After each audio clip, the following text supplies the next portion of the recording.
Hello friends, তোমরা সবাই কেমন আছো? আশা করছি সবাই ভালো আছো। আজকে আবার একটি নতুন ভিডিও নিয়ে চলে এসেছি। আজকে দুপুরের মেনু নিয়ে চলে এসেছি। দুপুরবেলা কী কী খেয়েছি। প্রথমেই আলু ভাজা করেছিল মা, আলু দিয়ে পেঁয়াজ দিয়ে আর কাঁচা লঙ্কা দিয়ে আলু ভাজা করেছিল। সেটা প্রথমে খেলাম, ভীষণ ভালো হয়েছিল, খুব সুন্দর হয়েছিল। তারপরে করেছিল চিচিঙে আলুর তরকারি। চিচিং আলুর তরকারিটাও খুব সুন্দর করেছিল, একদম গামাখা গামাখা চিচিংয়ের তরকারি, দেখতেই পাচ্ছ ফ্রেন্ডস। আর চিচিঙে আলুর তরকারিটা একটু ঝাল ঝাল করেছিল, খুব ভালো হয়েছিল। এবং তাতে পেঁয়াজ দিয়েছিল।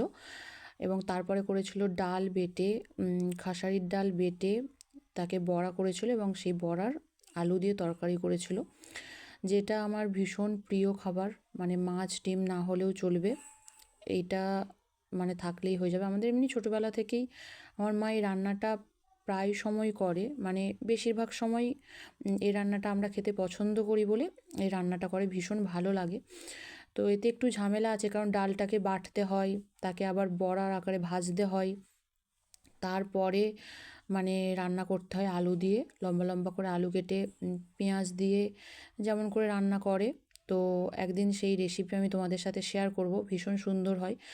আর ডালের মানে জুস জুস টাইপের, জুসি জুসি টাইপের হয়, তো খুব সুন্দর করে। আর আমার তো ভীষণ ভালো লাগে এই রান্নাটা। তো দুপুরবেলা এটা করেছিল। আজকে এটাই মোটামুটি শেষ রান্না। এরপরে আর একদম চাটনি, আমড়ার চাটনি করেছিল, আর কিছু করেনি। কারণ আমড়ার এখন সিজন আছে, এখন আমড়া পাওয়া যাচ্ছে, তো তাই জন্য আমড়া চাটনি করেছিল। এখন না এই বর্ষাকালটাই আমড়ার চাটনি খেতে ভীষণ ভালো লাগে, এমনকি আমড়ার ডাল খেতেও ভালো লাগে। আগের দিনেই আমড়ার ডাল করেছিল, সেটা যদিও তোমাদের সাথে শেয়ার করা হয়নি। তো যাই হোক ফ্রেন্ডস, আমার দুপুরের মেনু তো শেষ হয়ে গেল। তোমরা কে কী দিয়ে খেলে আজকে দুপুরবেলা অবশ্যই জানিও। আর এই যে আমরা চাটনিটা এরকম হয়েছিল, ভীষণ ভালো লাগছিল। তোমরা কী কী খেয়েছো সবাই কমেন্টে জানিও, এবং ভালো থেকো। আবার দেখা হবে পরের ভিডিওতে।